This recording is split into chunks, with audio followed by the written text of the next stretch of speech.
ketiga, yaitu tentang klasifikasi materi dan perubahannya. Setelah mempelajari materi kali ini, diharapkan mampu untuk membedakan wujud zat, kemudian mampu membedakan antara unsur, senyawa, dan campuran. Untuk mengawali pembelajaran kita kali ini, kita review dulu wujud-wujud benda yang ada di sekitar kita. Wujud benda yang ada di sekitar kita dibedakan menjadi 3 jenis, yaitu benda berwujud padat, kemudian benda berwujud cair, dan benda berwujud gas. Contoh benda yang berwujud padat diantaranya batu, kerikil, meja, pensil.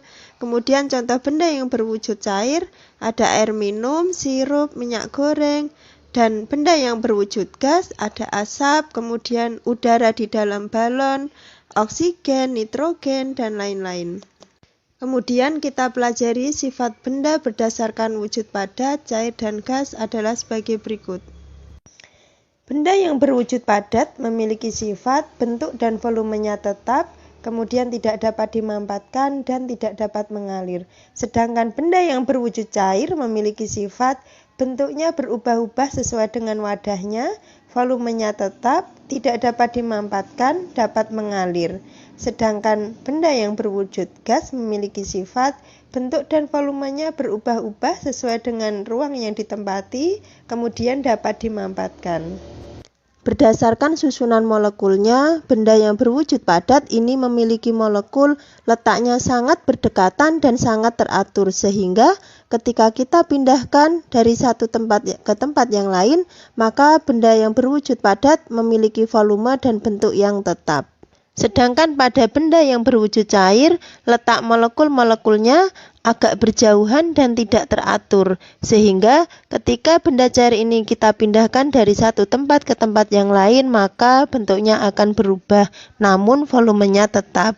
Sedangkan benda yang berwujud gas memiliki molekul yang letaknya sangat berjauhan dan tidak teratur, sehingga volume dan bentuknya mudah berubah ketika berpindah tempat.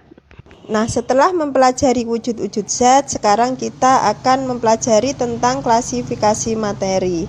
Materi adalah sesuatu yang memiliki massa dan dapat menempati ruang. Kemudian, materi itu sendiri memiliki wujud padat, cair, dan gas. Nah, materi dapat diklasifikasikan menjadi zat tunggal dan campuran. Nah, teman-teman, sekarang perhatikan benda-benda yang ada di sekitar kalian. Ada pensil, buku, meja, kursi, pintu, jendela, dan sebagainya. Nah, semua benda yang ada di bumi atau yang ada di sekitar kita ini tersusun dari materi. Sekarang, berdasarkan komposisinya, materi yang ada di alam ini dapat kita klasifikasikan menjadi zat tunggal dan campuran. Zat tunggal yang ada di alam kita bagi menjadi unsur dan senyawa. Unsur merupakan zat tunggal yang tidak dapat dibagi lagi menjadi bagian yang lebih sederhana. Unsur bisa berupa benda yang berwujud padat ataupun berwujud gas. Contohnya, oksigen, nitrogen berwujud gas, sedangkan aluminium, ferum atau besi ini berwujud padat. Unsur yang ada di alam dibagi menjadi 2 jenis, yaitu unsur logam dan unsur non-logam. Yang termasuk unsur logam diantaranya ada aluminium, barium, besi atau nama latinnya ferum, emas atau nama latinnya aurum, kalium, kalsium, kromium, magnesium, mangan, natrium, dan nikel. Berikutnya unsur non-logam diantaranya ada belerang, bromin, fluorin, fosfor, helium, hidrogen, karbon, klorin, neon, nitrogen, oksigen, dan iodin. Pemberian nama unsur menggunakan bahasa Latin berdasarkan nama penemu pertamanya atau tempat ditemukannya unsur tersebut. Contohnya, bohrium ditemukan oleh seorang ilmuwan yang bernama Niels Bohr. Sedangkan simbol unsur yang digunakan secara internasional adalah simbol unsur menurut Berzelius.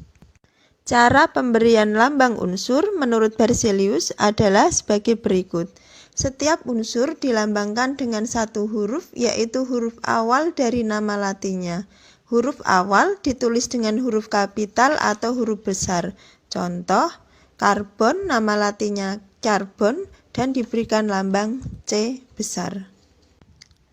Untuk unsur yang memiliki huruf awal sama, diberikan satu huruf kecil dari nama unsur tersebut. Contohnya, kalsium nama latinnya kalsium, karena huruf C ini sudah digunakan untuk karbon, maka menggunakan aturan yang kedua, yaitu menggunakan huruf awal C kemudian diikuti huruf berikutnya, yaitu A kecil. Unsur-unsur yang sudah ditemukan kemudian disusun dalam bentuk sistem periodik unsur. Perhatikan sistem periodik unsur berikut ini. Unsur-unsur yang memiliki sifat yang hampir sama ini diletakkan dalam satu kolom. Unsur-unsur logam terletak di bagian kiri ya dan diberi simbol warna biru. Sedangkan unsur-unsur non-logam ini terletak di bagian kanan atas dan diberi simbol warna kuning. Sedangkan unsur semi-logam yang diberikan warna hijau. Nah, berikut ini perbedaan unsur logam dan non-logam. Unsur logam berwujud padat kecuali raksa berbentuk cair, kemudian unsur non-logam dapat berwujud padat, cair, atau gas. Unsur logam bersifat kuat dan dapat ditempa, sedangkan unsur non-logam bersifat rapuh dan tidak dapat ditempa. Unsur logam dapat menghantarkan listrik dan panas atau bersifat konduktor, sedangkan unsur non-logam tidak dapat menghantarkan listrik atau panas atau isolator, kecuali grafit. Nah, bagian terkecil dari unsur itu kita sebut sebagai atom. Di dalam gambar itu contoh susunan atom-atom kecil dari unsur. Selanjutnya adalah senyawa. Senyawa merupakan gabungan dari dua atau lebih atom-atom unsur melalui reaksi kimia. Contohnya NaCl atau garam dapur, tersusun atas natrium atau Na dan klorin atau Cl melalui reaksi kimia. Contoh berikutnya, air atau H2O ini tersusun atas 2 hidrogen dan 1 oksigen. Kedua unsur tersebut yaitu hidrogen dan oksigen melalui reaksi kimia kemudian bergabung menjadi H2O atau kita sebut air. Berikutnya, campuran. Campuran adalah suatu materi yang terdiri atas 2 zat atau lebih yang masih mempunyai sifat zat asalnya. Contohnya susu coklat, garam beriodium, air teh, air garam, dan lain-lain.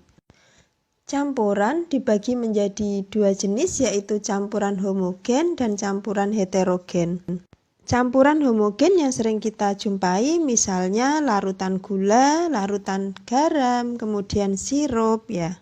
Larutan sendiri ini tersusun atas pelarut dan zat yang terlarut.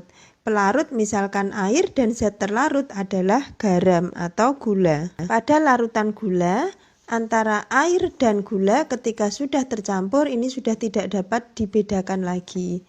Partikel zat terlarut ini tidak terlihat sehingga tidak dapat dibedakan dengan pelarutnya. Nah, ini yang kita sebut dengan campuran homogen. Kemudian campuran heterogen. Pada campuran heterogen antara zat terlarut dan pelarut ini masih bisa kita bedakan. Misalkan campuran air dan minyak goreng. Pada campuran tersebut antara air dan minyak goreng ini masih bisa kita bedakan. Dengan demikian campuran heterogen ini terjadi karena zat yang tidak dapat bercampur satu dengan lain secara sempurna. Nah, sekarang teman-teman bisa membedakan antara campuran homogen dan campuran heterogen. Larutan pasir juga merupakan campuran heterogen karena antara air dan pasir ini tidak dapat menyatu secara sempurna. Nah, teman-teman, insya Allah hari ini kita sudah belajar tentang klasifikasi